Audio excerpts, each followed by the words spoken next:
Bismillahirrahmanirrahim. Assalamualaikum warahmatullahi wabarakatuh. Alhamdulillahirabbil alamin. Hamdihi nasta'in. Wa ala umuri dunya waddin.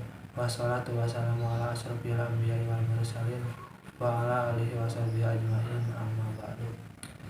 Puji dan syukur mari kita panjatkan atas kehadirat Allah yang selalu senantiasa memberi kita nikmat dan rahmatnya.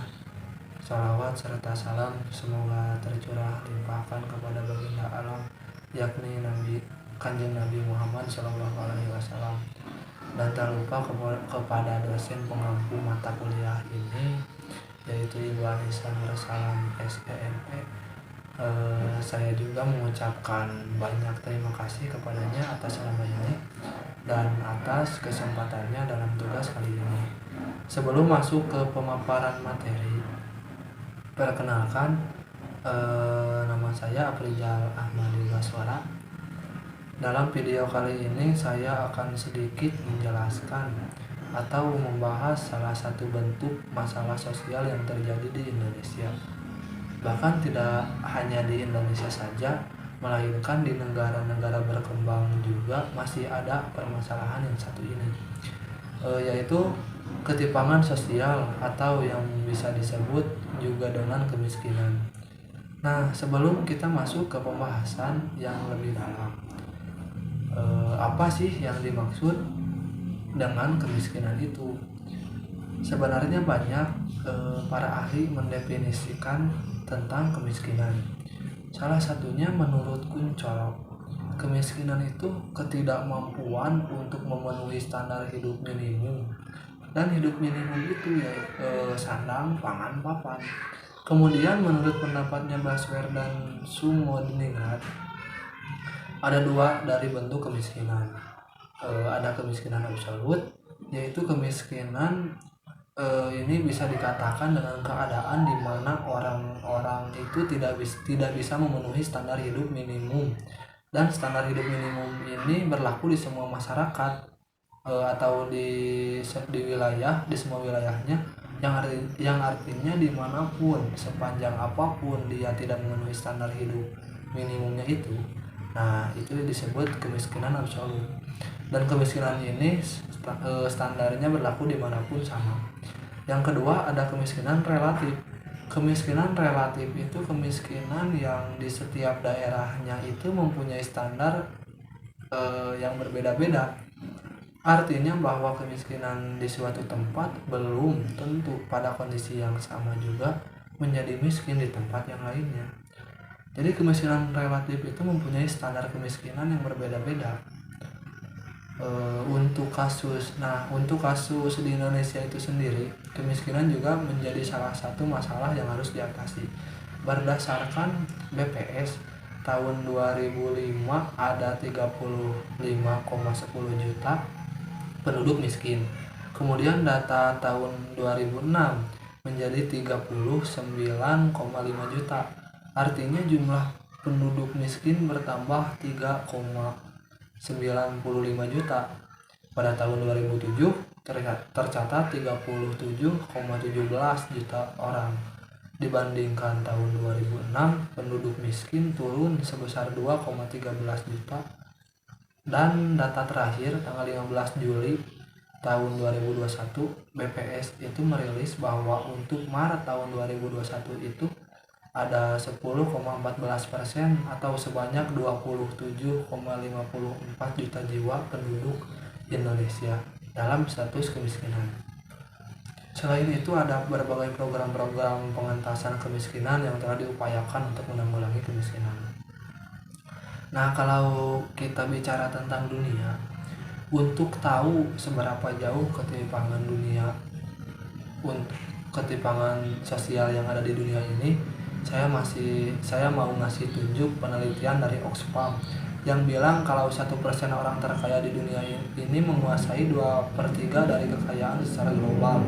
Jadi singkatnya gini, 66% kekayaan secara global itu dikuasain sama 1% orang terkaya di dunia ini. Nah, sedangkan sisanya itu dikuasai sama 99% manusia lainnya. Itu bisa Anda bayangkan betapa jauhnya kesenjangan sosial yang ada di dunia ini Itulah kenapa banyak negara punya ambisi yang kuat untuk memberantas kemiskinan supaya ketimpangan ini nggak terlalu jauh. Nah, tapi nih ya, saya rasa terlalu jauh banget kalau suatu negara itu punya ambisi yang kuat untuk memberantas kemiskinan yang ada. Karena sebenarnya di dunia ini justru butuh golongan miskin untuk menjalankan dunia ini. Nah, di video kali ini juga saya akan menjelaskan sedikit tentang mengapa dunia ini masih butuh golongan miskin. Dan saya juga akan menjelaskan kalau kemiskinan itu nggak bisa diberantas di dunia ini karena beberapa penghambatnya dari orang miskin itu sendiri. Salah satu akar penyebab kenapa kemiskinan itu masih ada adalah karena kapitalisme. Di sini saya gak bilang bahwa kapitalisme itu baik atau buruk ya. Tapi yang saya maksud adalah kapitalisme membutuhkan kemiskinan untuk menjalankan sistemnya itu sendiri. Sebelum itu saya akan menjelaskan dulu apa itu kapitalisme. Simpelnya gini, kapitalisme itu adalah sebuah sistem ekonomi membebaskan pihak swasta menguasai alat produksi untuk mencari keuntungan ekonomi. Jadi dalam sistem ini siapapun diperbolehkan untuk punya usahanya sendiri tanpa banyak dikontrol sama pemerintah. Dan salah satu orientasi kapitalisme adalah mencari keuntungan yang sebesar-besarnya dengan modal sekecil-kecilnya. Ya, sebenarnya masih banyak lagi bagian-bagian lainnya, tapi simpelnya ya begitu. Nah, kenapa saya bilang kapitalisme ini butuh golongan miskin untuk menjalankan sistemnya? Sekarang kita lihat gambar di sini. Ini adalah gambar piramid kapitalisme, di mana dalam gambar ini manusia ada di dalam sistem kapitalisme. Mereka itu punya posisinya masing-masing berdasarkan kelas ekonominya. Tapi kalau kita perhatikan lebih dalam lagi, di piramid ini ada manusia yang berada di posisi yang paling bawah, yang sebagai fondasi utamanya. Nah, dalam sistem kapitalisme ini kita tuh butuh salah satu pihak atau golongan yang bisa jadi tumbal untuk mengisi posisi yang paling bawah supaya piramid ini nggak hancur. Karena kasarnya itulah kenapa gak banyak orang itu bisa paham sama sistem keuangan dan perbudakan yang sebenarnya. Pada dasarnya sistem ini butuh orang-orang bodoh yang jadi tumbal. Bodoh di sini dalam artian nggak ngerti ya dengan cara kerja sistem ini, makanya mereka itu akan selalu berada di posisi paling bawah. Nah, di piramid ini akan hancur kalau semua orang yang di bawah ini mulai berpikir gimana caranya naik ke atas. Karena ketika banyak orang di bawah ini ninggalin posisinya, maka piramid ini akan runtuh.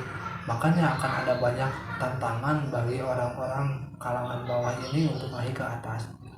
Bisa doktrin lewat media, lingkungan sekitar, bahkan sistem pendidikan yang sadar gak sadar itu mematikan pemikiran kritis kita untuk mikir gimana caranya naik ke atas.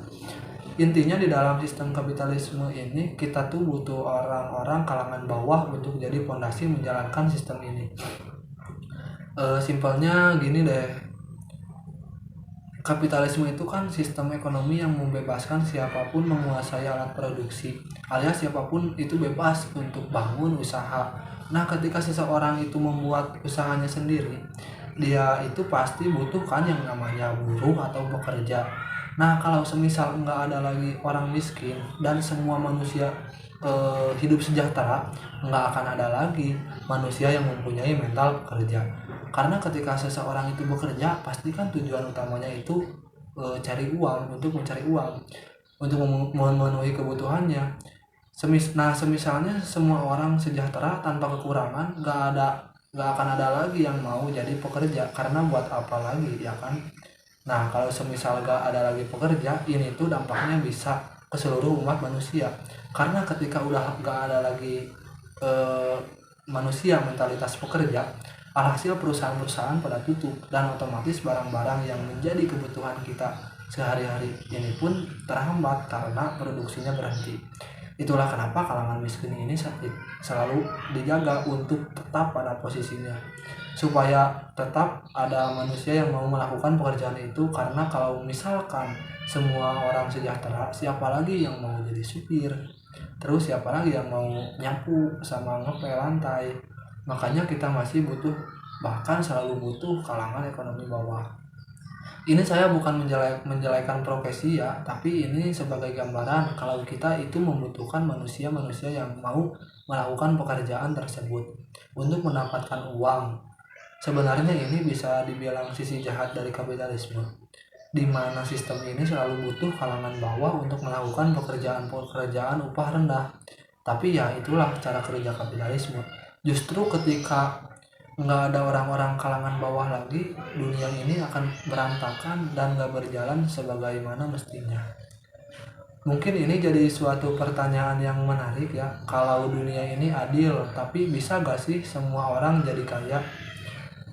Sebenarnya semua orang itu punya kesempatan yang sama untuk menjadi kaya, karena gak ada yang larang untuk siapapun itu bisa jadi kaya. Tapi gak semua orang itu punya akses yang sama untuk memanfaatkan kesempatan itu. Misalnya gini, kemiskinan itu kan terbagi menjadi dua. Ada kemiskinan struktural dan ada kemiskinan kultural. Kalau kemiskinan kultural itu kemiskinan yang disebabkan karena diri sendiri, kayak malas belajar, malas bekerja, nggak berani ambil resiko, dan lain-lainnya. Itu faktor yang ada di diri kita. Sedangkan kalau kemiskinan struktural, itu kemiskinan yang disebabkan oleh faktor di luar kendali kita. Misalnya lahir dari keluarga yang miskin, tinggal di daerah yang rawan peperangan, kebijakan pemerintah yang merugikan, dan lain-lainnya.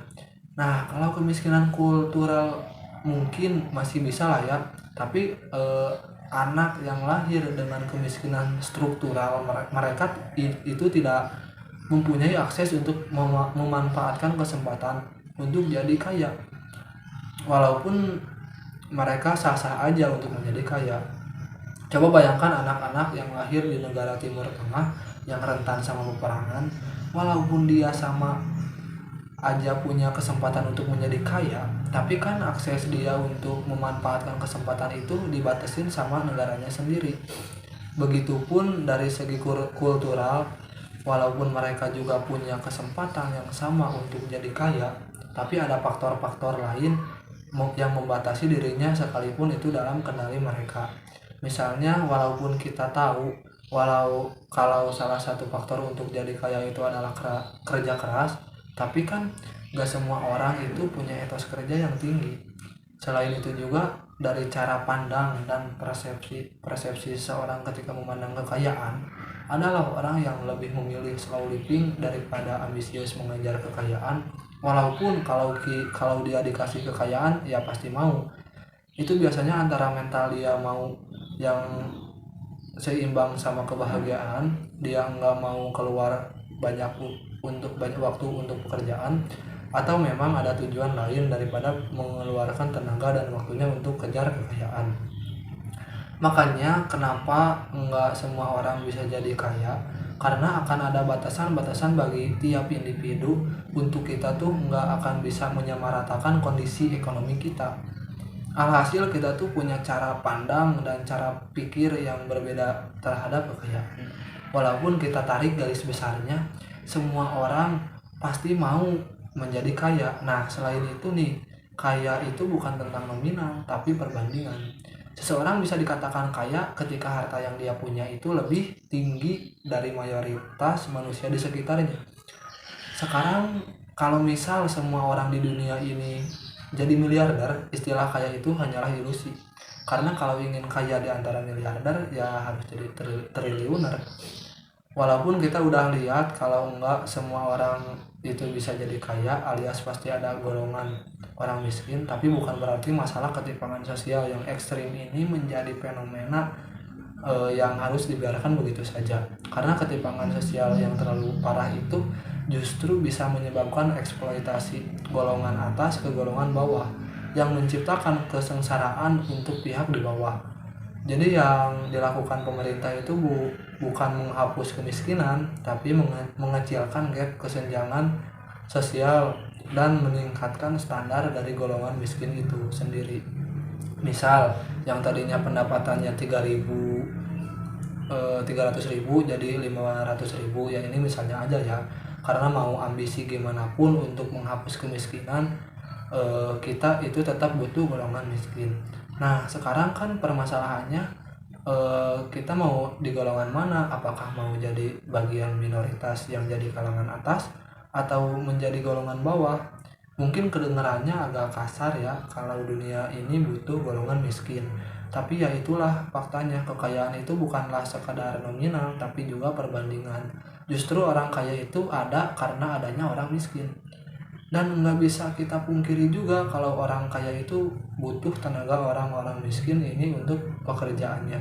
Dan di suatu sisi orang yang miskin pun butuh uang orang kaya untuk memenuhi kebutuhannya. Makanya antara si kaya ataupun si miskin, keduanya itu punya porsi dan peranannya masing-masing. Karena yang jadi masalahnya, itu bukan kaya dan miskinnya, tapi ketimpangan sosialnya yang semakin jauh perbandingannya. Gimana nih kalau menurut kalian, kenapa kita tuh selalu butuh golongan bawah, dan kenapa enggak semua dari mereka itu bisa menjadi kaya? Coba tulis di kolom komen. Segitu pembahasan dalam video kali ini, semoga bermanfaat, dan saya mohon maaf jika ada kesalahan baik dalam tutur kata ataupun dari materinya. Sekian dari saya izin pamit. Wabillahi taufiq wal hidayah.